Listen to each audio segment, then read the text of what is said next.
नमस्कार और स्वागत है आपका हमारे आज के इस खास सत्र में। आज हम एक बहुत ही दिलचस्प ऑडियो रिकॉर्डिंग पर बात करने वाले हैं। देवी चंडी माँ को समर्पित एक भजन है ये, और इसका शीर्षक है कुलजीत वोकल भजन फॉर ठाकुर विजय जी। और ये रिकॉर्डिंग अपने आप में थोड़ी अलग है, क्योंकि ऐसा लगता है कि ये किसी एक व्यक्ति के लिए, मतलब ठाकुर विजय के लिए तैयार की गई है। हाँ, मतलब ये सिर्फ एक भजन नहीं है। नहीं, ये एक तरह से व्यक्तिगत भक्ति की अभिव्यक्ति है। उसका एक दस्तावेज जैसा है। बिल्कुल सही कहा। तो आज हम इसी भजन के क्या कहते हैं, परतों को खोलने की कोशिश करेंगे। इसमें जो भक्ति है, जिन लोगों और जगहों का जिक्र है और जो शायद गहरे संदेश छिपे हैं, उन्हें समझने का प्रयास करेंगे। सोचिए, ये भजन हमें उस स्थानीय संस्कृति और आस्था की दुनिया में ले जाएगा जहां देवी और भक्त का रिश्ता बहुत ही निजी, बहुत गहरा होता है। हाँ, और देखिए ये भजन इसलिए भी महत्वपूर्ण हो जाते हैं क्योंकि अक्सर उस जगह के इतिहास, वहाँ के विश्वास और समुदाय की जो सामूहिक चेतना होती है ना, उसको दिखाते हैं। अच्छा, ये सिर्फ धार्मिक गीत नहीं है, ये तो हमारी सांस्कृतिक धरोहर का हिस्से हैं एक तरह से। बिल्कुल। तो फिर चलिए सीधे भजन की पंक्तियों में ही उतरते हैं। पहली पंक्ति है, मिंदलते आई चंडी माँ बसीदे सारे गरा। इसका क्या मतलब समझे हम? हाँ, तो इसका सीधा सा अर्थ तो यह है कि चंडी माँ मिंदल नाम की जगह से आई हैं और सारेगरा यानी सभी गांवों में, या कह लीजिए पूरे इलाके में बस गई हैं। मिंदल। हाँ, अब ये मिंदल शब्द जो है, ये सोचने वाली बात है। हो सकता है ये देवी का कोई बहुत पुराना उद्गम स्थल हो, या कोई ऐसा तीर्थ जहां से उनकी शक्ति या शायद मूर्ति लाई गई हो। अच्छा, तो ये सिर्फ एक जगह का नाम नहीं है, ये देवी के आगमन और उनकी स्थापना की जैसे शुरुआत है। बिल्कुल। और सारे गरा में बसना, ये भी देखिए, ये देवी की व्यापकता को दिखाता है, उनकी कृपा का विस्तार दिखाता है। हाँ, ये तो बहुत बड़ी बात लगती है ही उनका बसना मतलब सिर्फ मूर्ति रख देना नहीं है, यह है उस पूरे क्षेत्र को अपना लेना आध्यात्मिक रूप से, वहां अपनी मौजूदगी दर्ज कराना और शायद वहां के लोगों की रक्षा का जिम्मा लेना।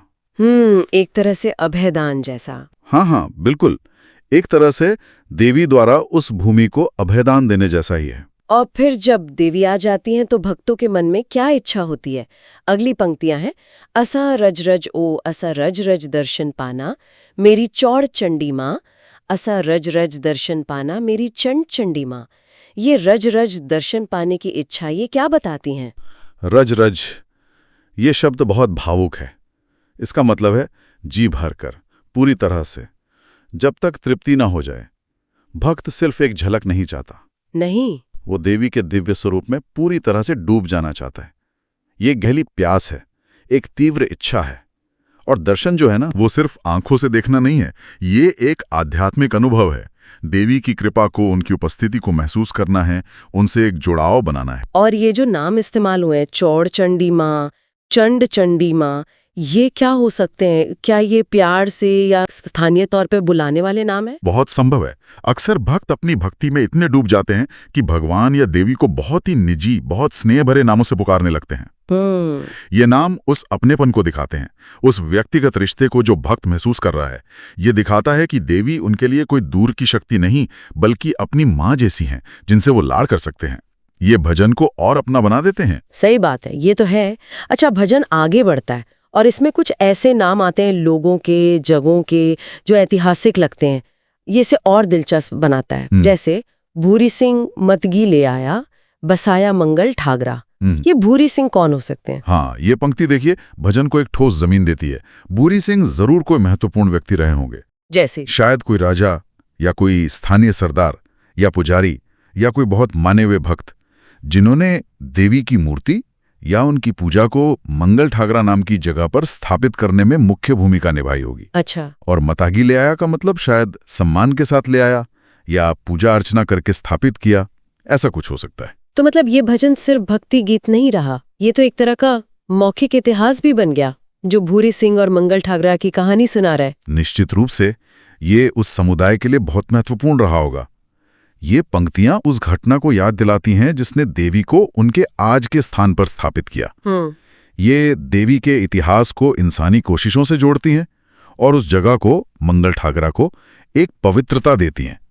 वहां के लोगों के लिए ये सिर्फ कहानी नहीं, उनकी आस्था की नींव का हिस्सा होगी। और इसी स्थापना से जुड़ा मंदिर बनाने का भी जिक्र है। ओ सत्यपहिये मंदिर बनाया मेरी चौंड चंडी माँ, ओ सत्यपई मंदिर बनाया मेरी चौंड चंडी माँ। ये सत्यपहिये पे मंदिर बनाना, इसका क्या मतलब हो सकता है? ये थोड़ा मतलब रहस्यमयी सा लगता है। हाँ, ये पंक्ति थोड़ी सोचने वाली है। सत्यपहिये, इसकी व्याख्या की कई संभावनाएं हैं। क्या क्या हो सकती हैं? देखिए, एक तो हो सकता है कि ये किसी खास समय का संकेत हो, कोई शुभ मुहूर्त या कालचक्र, पहिए का प्रतीक जब मंदिर बना। अच्छा। दूसरी संभावना ये है कि ये किसी वास्तुशिल्प मतलब बनावट की किसी खासियत की ओर इशारा कर रहा हो।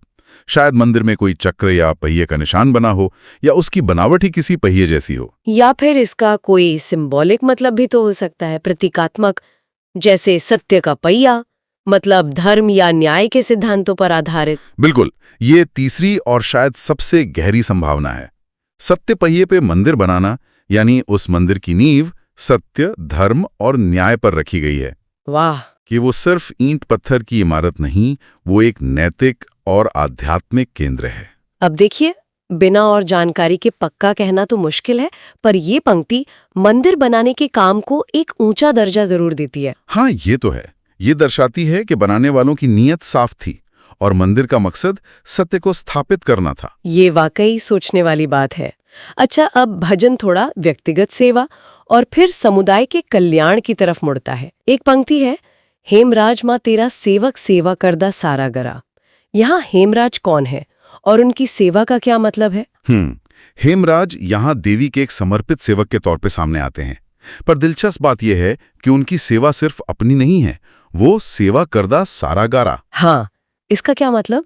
इसके दो मतलब हो सकते हैं। या तो हेमराज पूरे गांव की तरफ से या पूरे गांव के साथ मिलकर माँ की सेवा करते हैं। ओके। या फिर उनकी सेवा का फायदा पूरे गांव को मिलता है, मतलब वो गांव की भलाई के काम देवी माँ की प्रेरणा से करते हैं। तो यहाँ जैसे व्यक्तिगत भक्ति और सामाजिक जिम्मेदारी दोनों मिल रही हैं कि माँ का सेवक होना सिर्फ पूजा पाठ नहीं बल्कि समुदाय की सेवा भी है। हाँ, यही तो इसकी खूबसूरती है। ये दिखाता है कि सच्ची भक्ति जो है वो अपने आसपास के लोगों के प्रति सेवा भाव में भी दिखती है।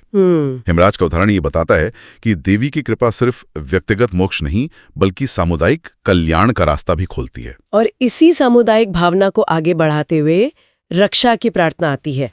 सबना दी रक्षा, ओ सबना दी रक्षा, करिया चंड मेरी चंडी प्यारी माँ। ये तो बहुत सीधी दिल से निकली पुकार लगती है। बिल्कुल, ये पंक्ति देवी की भूमिका को एकदम साफ कर देती है। वो सबनादी यानी सबकी रक्षक हैं, पूरे समुदाय की ढाल हैं। हाँ, यहाँ भक्त सिर्फ अपने लिए नहीं मांग रहा, वो सबके लिए सुरक्षा मांग रहा है। और प्यारी माँ का संबोधन देखिए। हाँ, वो बहुत प्यारा है। कितना स्नेह है इसमें, कितना विश्वास, कितना अपनापन झलकता है। देवी सिर्फ एक शक्तिशाली देवी नहीं है, वो एक दयालु माँ है जिनकी गोद में पूरा समुदाय सुरक्षित महसूस करता है। ये प्यारी माँ शब्द सच में पूरी प्रार्थना का भाव ही बदल देता है। अच्छा, अब भजन उस व्यक्ति का जिक्र करता है जिनके लिए शायद ये रिकॉर्डिंग बनी भी है। ठाकुर विजय ने भवन सजाया बड़ा प्यारा चंडी माँ। ठाकुर विजय का क्या योगदान रहा इसमें? हाँ, तो ठाकुर विजय ने देवी के भवन यानी मंदिर को बड़ा प्यारा सजाया है। ये मंदिर को सुंदर बनाने, उसके रखरखाव या हो सकता है किसी खास त्योहार के लिए की गई सजावट का जिक्र हो। ये भी भक्ति का एक बहुत महत्वपूर्ण पहलू है, अपने भगवान के घर को प्रेम और श्रद्धा से सजाना। और बड़ा प्यारा शब्द, हाँ, वो बड़ा प्यारा शब्द उनके गहरे लगाव और स्नेह को दिखाता है।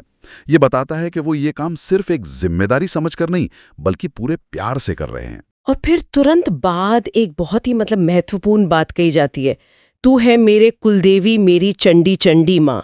देवी को कुलदेवी कहा जा रहा है, इसका क्या महत्व है? कुलदेवी या कुलदेवता का हमारे संस्कृति में खासकर हिंदू परिवारों में बहुत गहरा महत्व है। हाँ, सुना है। कुलदेवी वो देवी होती हैं जिनकी पूजा एक खास कुल, एक खास वंश पीढ़ियों से करता आ रहा है।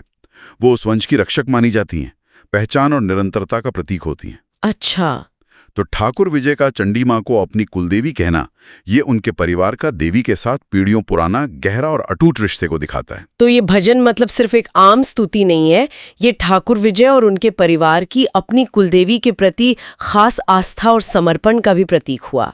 ये इसे और भी पर्सनल बना देता है। निश्चित रूप से ये भजन उनके पारिवारिक इतिहास का, उनकी पहचान का हिस्सा बन जाता है।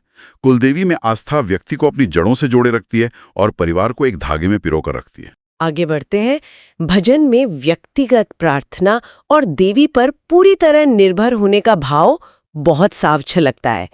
पंक्तियां हैं, सुन ले अर्ज तू मेरी मैया, न छैया मेरा गरा।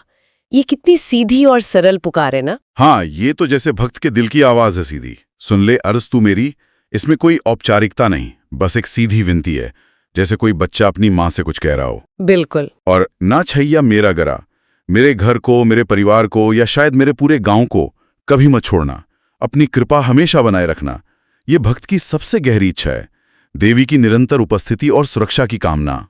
इसमें एक तरह की मासूमियत है और पूरी तरह निर्भरता झलकती है। गरा शब्द यहाँ कितना महत्वपूर्ण हो जाता है। घर, परिवार, समुदाय, सब कुछ जैसे इसमें आ गया। और इस निर्भरता को और पक्का करती है अगली पंक्ति, तू है सबना दा सहारा, तू है सबना दा सहारा, मेरी चंडी माई। हाँ, ये पंक्ति देवी की क्या कहते हैं, सार्वभौमिकता को स्थापित करती है। वो सिर्फ ठाकुर विजय या उनके कुल की नहीं, वो सबना दा सहारा हैं, हर किसी का आसरा, हर किसी की शरण। सही। ये विश्वास भक्त को जीवन की मुश्किलों का, अनिश्चितताओं का सामना करने का हौसला देता है। ये जानने का सुकून कि कोई है जो हमेशा साथ देगा, जो सबका सहारा है। ये पूर्ण समर्पण और अटूट विश्वास का चरम बिंदु है एक तरह से। हमने देखा कि भजन में कुछ पंक्तियां बार बार आती हैं, जैसे मिंदल ते आई चंडी मां और असा रज रज दर्शन पाना। इस दोहराव का क्या उद्देश्य होता है भजनों में? हाँ, भक्ति संगीत में और भजनों में पुनरावृत्ति, जिसे हम टेक भी कहते हैं, उसका बहुत महत्व होता है। अच्छा। पहला तो ये कि इससे धुन और लय बनती है, जिससे याद रखना आसान हो जाता है। दूसरा और ज्यादा महत्वपूर्ण, ये मुख्य भाव या संदेश को मन में गहरा उतारने में मदद करती है। बार बार एक ही पंक्ति को गाने या सुनने से भक्त उस भावना से और ज्यादा जुड़ पाता है, उसका ध्यान केंद्रित होता है और एक तरह का आध्यात्मिक माहौल बनता है। ये उस संदेश को पक्का करती है कि देवी आई हैं, कि दर्शन की प्यास है, कि वो ही सहारा हैं। तो ये दोहराव सिर्फ म्यूजिक के लिए नहीं है, बल्कि भाव को और गहरा और स्थायी बनाने का एक तरीका है। अगर हम अब पूरे भजन को एक साथ देखें तो ये एक व्यक्ति ठाकुर विजय और उनके परिवार की कहानी भी है, एक समुदाय सारागरा की कहानी भी है और एक इतिहास भूरी सिंह, मिंदल, मंगल ठाकरा की कहानी भी है। और ये सब देवी चंडी मां के इर्द गिर्द बुना गया है। आपने बिल्कुल सही सार निकाला है। ये भजन आस्था, इतिहास, समुदाय और व्यक्तिगत भक्ति का एक बहुत खूबसूरत मिश्रण है। ये हमें भूरी सिंह, हेमराज, ठाकुर विजय जैसे लोगों से मिलवाता है, मिंदल और मंगल ठाकरा जैसे स्थानों का महत्व बताता है। हाँ। और चंडी मां के अलग अलग रूपों को दिखाता है। वो मिंदल से आने वाली देवी हैं, भक्तों के दर्शन की प्यास हैं, भूरी सिंह ने जिन्हें स्थापित किया, हेमराज जिनकी सेवा करते हैं, सबकी रक्षक प्यारी मां हैं, ठाकुर विजय की कुलदेवी हैं और आखिर में सबका सहारा हैं। वाकई एक भजन में कितनी सारी परतें छिपी हो सकती हैं। ये सिर्फ एक गीत नहीं, ये तो अपने आप में एक पूरा संसार है। हाँ, और यही बात इन स्थानीय भजनों और परंपराओं को इतना मूल्यवान बनाती है। ये सिर्फ धार्मिक रस में नहीं है, ये उस समुदाय की आत्मा का आईना है। ये उनकी यादें, उनके नायक,